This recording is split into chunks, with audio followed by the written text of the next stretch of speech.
Assalamualaikum Mam, welcome to my YouTube channel. Gimana kabarnya hari ini? Sudah bahagia? Bahagia dong. Oke Mam, sebelum memulai videonya, aku akan membagikan informasi yang sangat menarik karena menyambut subscriber aku yang sudah 10.000. Hore, 10.000. Lebay banget ya, baru 10.000 juga. Tapi beneran ini benar-benar buat aku happy dan terima kasih atas apresiasinya selama ini. Mudah-mudahan video aku membantu dan menginspirasi para orang tua semua.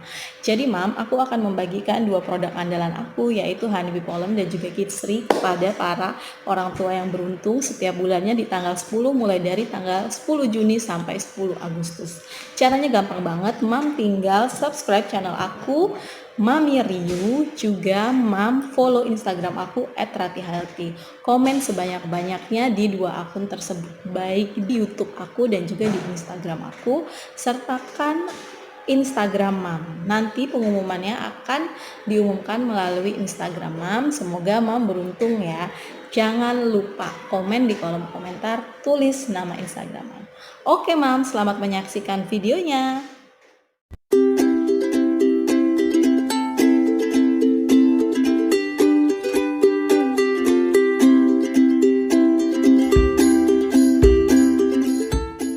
Aku akan membahas tentang mencegah anak terlambat bicara. Nah, sebelumnya aku akan kasih info bahwa aku bukan nakes, aku bukan dokter dan tenaga kesehatan yang lainnya. Aku hanya ibu dari seorang anak special need yang senang berbagi cerita tentang anak-anak special need yang lainnya. Nah, Mam, jadi seperti yang tadi aku katakan bahwa aku akan men-share tentang mencegah anak terlambat bicara. Nah, kalau mencegah itu berarti kan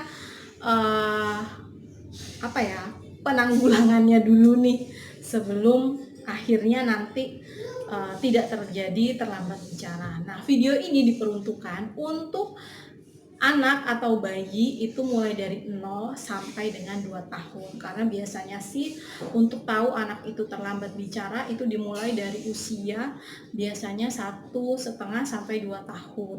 Nah, jadi kalau misalnya anak mama usianya masih di bawah 2 tahun itu wajib banget nonton video ini.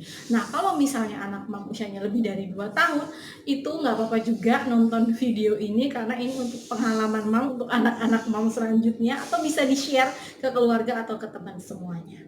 Oke Mam, jadi pencegahan anak terlambat bicara ini sesuai dengan pengalaman aku pribadi. Jadi begitu aku tahu bahwa anakku itu mengalami terlambat bicara, kemudian didiagnosa ADHD, autis, terus aku memang akhirnya mempelajari, mengobservasi anakku sendiri dan juga tanya-tanya ke dokter, ke expert yang lainnya, mencari tahu di Google dan lain sebagainya. Jadi memang aku menemukan beberapa poin. Nah, poin yang pertama yaitu genetis. Memang nggak bisa dipungkiri bahwa kalau misalnya anak terlambat bicara, anak ADHD, special need yang lainnya itu memang genetis itu menjadi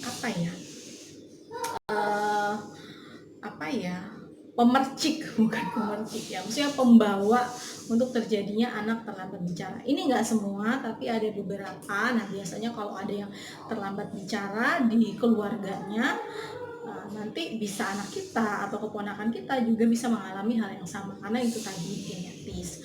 Nah, hal ini bisa dilakukan pencegahan itu caranya memang dari masa usia kehamilan itu memang harus benar-benar dijaga. Jadi kalau misalnya mam punya sedang mengandung, terus punya adik, habis itu punya keponakan, sepupu, om, tante yang mengalami terlambat bicara atau berkebutuhan khusus yang lainnya, itu saran saya kalau kita sedang mengandung, karena nggak menutup kemungkinan bahwa kita juga pembawa dari gen itu dari dalam kandungan memang harus benar-benar dijaga nutrisinya, terus moodnya juga supaya kita nggak stres, lebih tenang. Habis itu keadaan sekitar, polusi dan lain sebagainya itu memang harus benar-benar dijaga dari masa kehamilan gitu. Jadi pembentukan otak segala macam itu kan mulai dari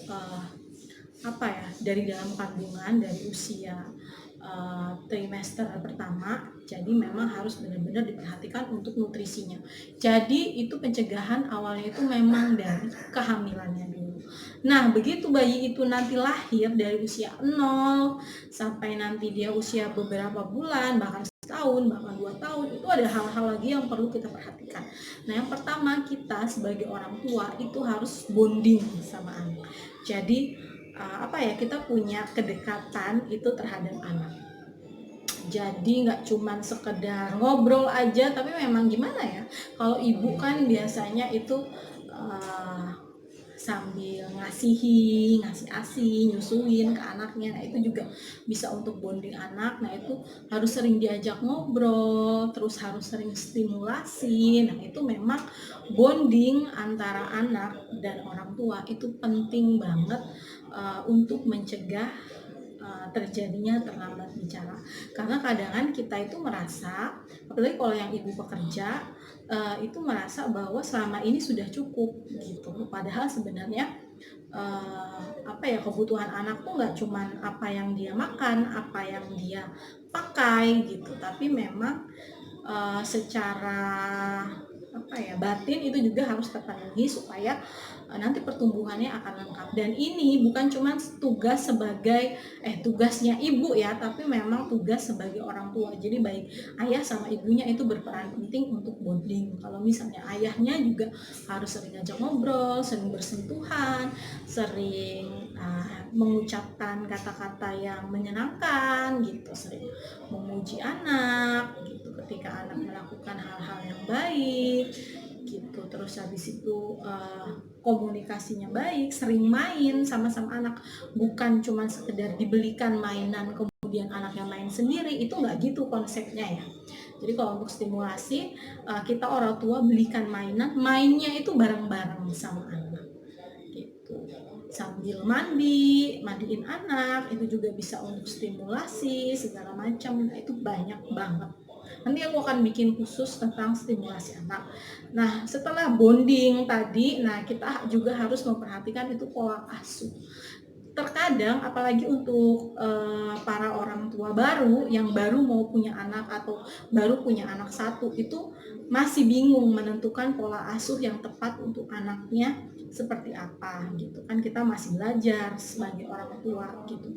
Jadi yang paling penting dalam proses kita belajar itu harus kompak. Jangan si orang tua, si ibunya bilangnya A, terus kemudian si ayahnya bilangnya B. Nanti anak akan bingung.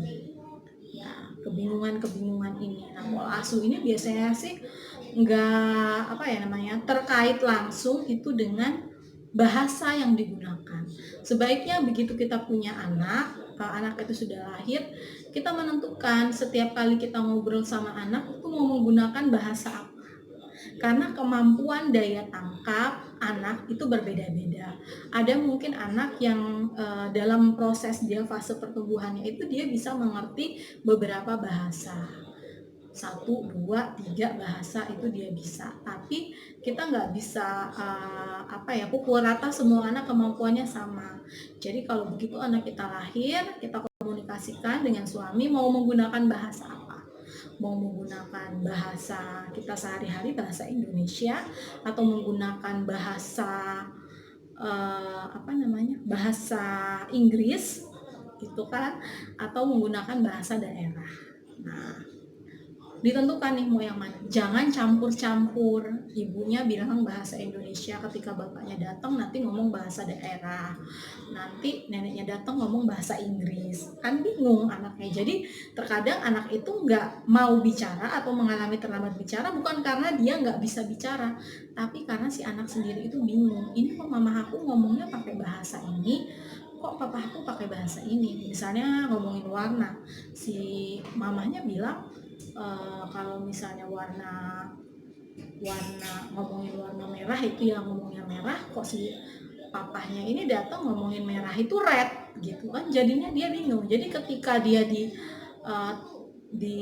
ditanyakan pertanyaan itu, dia bingung mau jawab yang mana. Sebenarnya mungkin dia tahu, tapi karena bingung jadi aku jawabnya merah atau red gitu. Akhirnya dianya nggak jawab. Jadi memang pola asuh terutama bahasa ini memang harus benar-benar diperhatikan. Nah, terus selanjutnya yaitu kita sebagai orang tua memang harus benar-benar mencegah terjadinya cedera pada anak. Nah, cedera ini nggak cuma cedera fisik, tapi juga bisa cedera secara mental.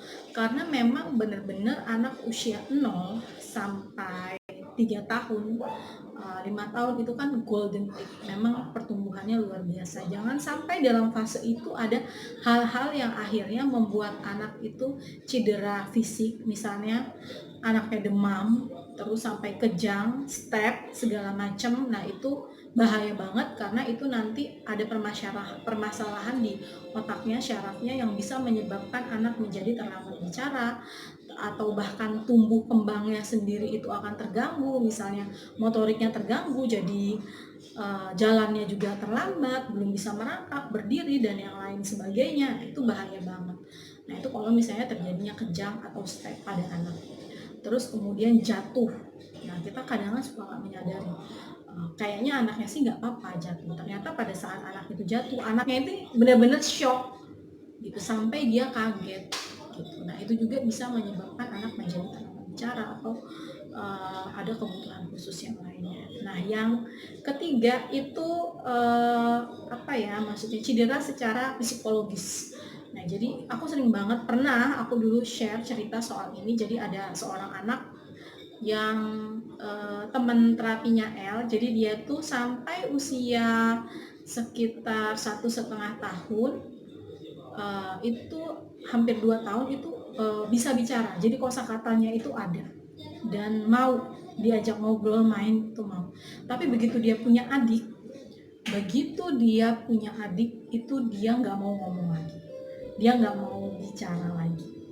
Nah, dari situ memang benar-benar aku sebagai orang tua tuh jadinya wah, benar-benar luar biasa gitu. Jadi memang kita kalau misalnya punya anak, misalnya kita punya anak dan ternyata dalam fase dia yang membutuhkan banyak perhatian kita, ternyata dia punya adik, itu memang harus benar-benar super duper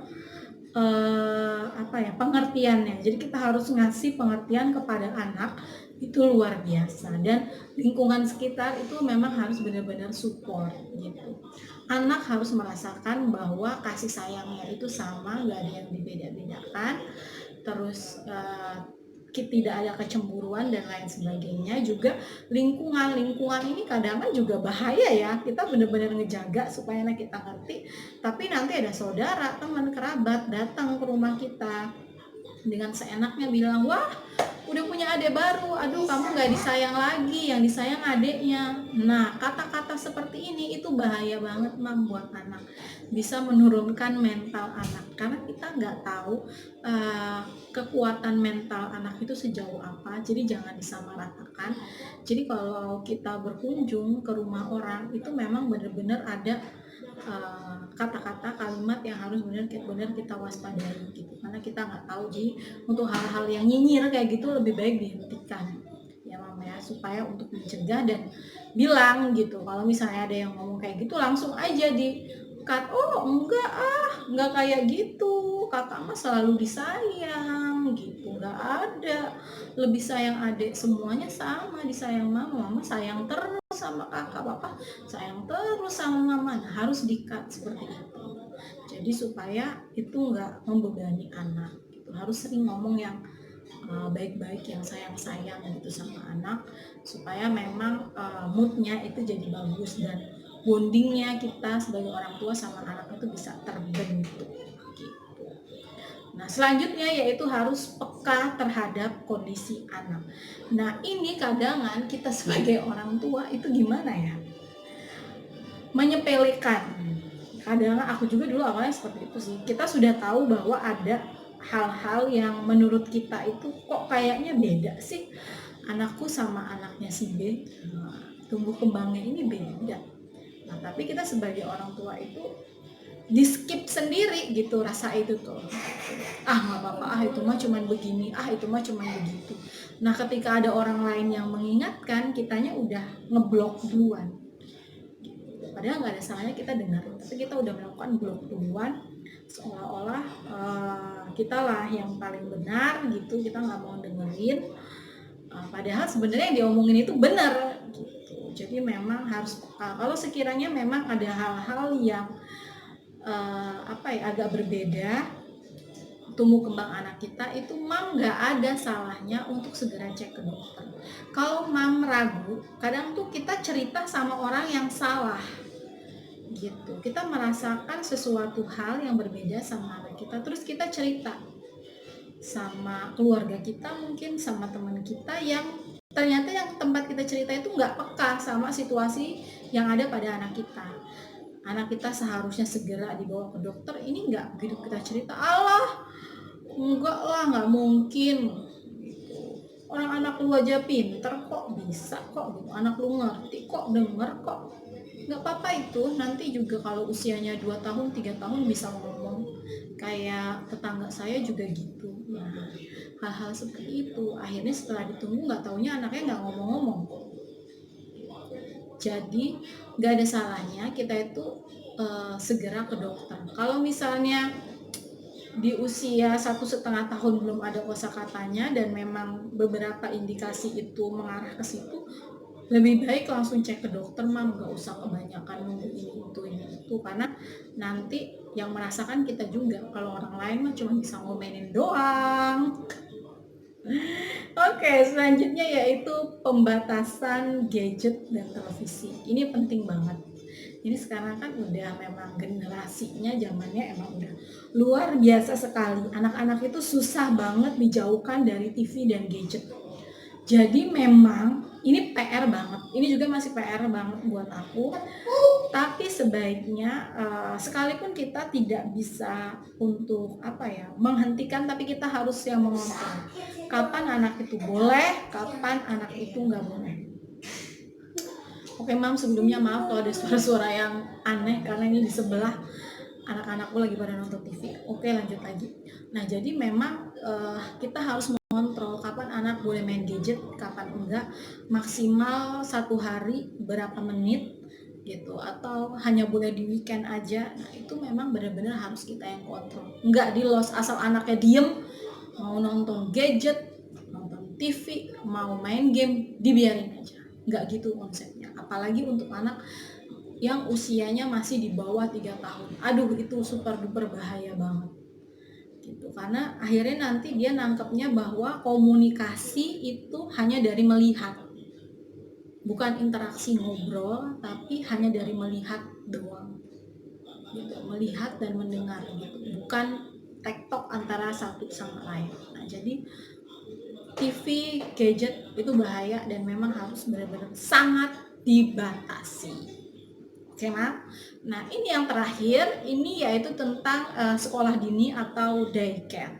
Nah, ini bisa kita jadikan penanggulangan untuk anak-anak kita, apalagi untuk para orang tua pekerja. Jadi kalau misalnya yang bekerja itu nggak cuma si ayah, nggak cuma si ibu, terus kemudian memang anaknya memang nggak ada yang mengasuh gitu, nggak ada nenek atau kakeknya, atau ada nenek atau kakeknya tapi usianya sudah sepuh banget, nggak bisa bener-bener yang mengasuh banget gitu. Jadi nggak ada yang ngasuh, atau pengasuhnya bukan keluarga atau kerabat kita yang bisa dipercaya, yang bisa benar-benar handle anak. Nah, ini harus hati-hati.